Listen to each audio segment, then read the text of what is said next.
Hello, language learners. Welcome to another Fluenz vlog. Now, you guys have been asking me a lot of questions lately, so today I'm going to answer some of the top ones. The first one, Matthew Jackson asked me on Facebook, how do you feel about learning old languages such as ancient Latin or ancient Greek? Easier or harder? Well, I haven't tried yet, but you will be the first to know when I start out on my ancient Greek. Uriel Ramirez asks on Twitter, what's the best method for learning a new language? Example, learning vocab first or grammar? Well, it depends on what language you're trying to learn and what's your first language. If you know Japanese and you're trying to learn Chinese, it's going to be completely different than if you are an English speaker working with Mandarin. I can tell you that with Mandarin, learning vocab for an English speaker, it's super tough because at first everything sounds the same and because the tone system is so difficult to master. But if you're learning Spanish, then there are so many words that share roots with English, and there are so many words that you already know. Una cerveza, por favor. Anyone? I firmly believe that whatever program, book, or software you're using to learn takes into consideration the language that you come from and the language that you're learning. And if they don't, they're bad programs, and they are going to slow you down. Colby Bernard asks, how much practice in a language do you recommend to truly immerse and enjoy a foreign country? Well, Colby, I think that this is very personal. If I go somewhere new, let's say Denmark, any interaction I get in Danish is immensely pleasurable to me. I get the most out of every word and every gesture, and I think that's the magic of travel. My French is much better than my Italian. So in France, my conversations are deeper, they're more nuanced, but in Italy, every interaction I have is amazing. Learning a new language is a way to get to know an entire culture that is the product of hundreds of thousands of years of interactions. And it's a journey that everyone should enjoy, from the simplest questions to the most complicated. If you can study for a year, it will be absolutely wonderful. But if you can only spend a few weeks learning a language before you go somewhere, I guarantee you that your experience will be amazing. From Twitter, hi Sonia, buenos dias. Is Catalan also going to be included someday? Gracias. I look forward to your response. Well, the answer is we would really like to. We have a very deep connection with Barcelona. We have an office there.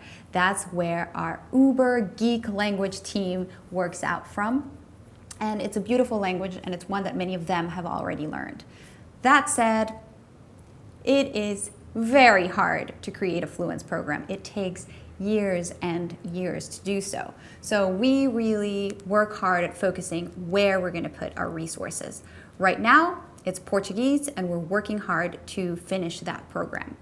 Brazil is in the world stage right now, the World Cup, the Olympics, and so that's where we're focused. Donald Davis asks, starting from zero, how long should it take the average language student to get through all 5 parts of your Italian program? Well, all told, Fluenz has a total of 150 sessions. So if you do 2 to 3 sessions a week, you'll be done in about a year to a year and a half. Of course, you can go faster than that, but I'd say that 12 to 18 months is a realistic goal that you can keep at. And the one thing is that you need to work on the language every single week so that you don't lose momentum. So with enough food, with enough wine, and great movies, I assure you, you're gonna have a great year. Natalie Basha asks, and I really like this question, how did you battle feeling self-conscious when testing out your skills on a native speaker? I took 7 years of Spanish in school, but lost almost all of it because I was too embarrassed to ever actually speak it to anyone else. Huge regret. Natalie, you're not alone in this. Most people actually face this problem. And the answer to you is just do it. Do it. Don't think about it.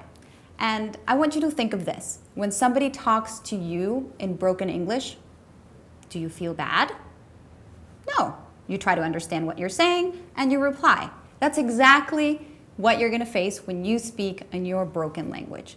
And it really helps you. It's really, really scary at first, but it gets easier. And here's the tip. It's really scary the first time you say something new. But the second and third time that you say that same phrase, it gets a little bit easier.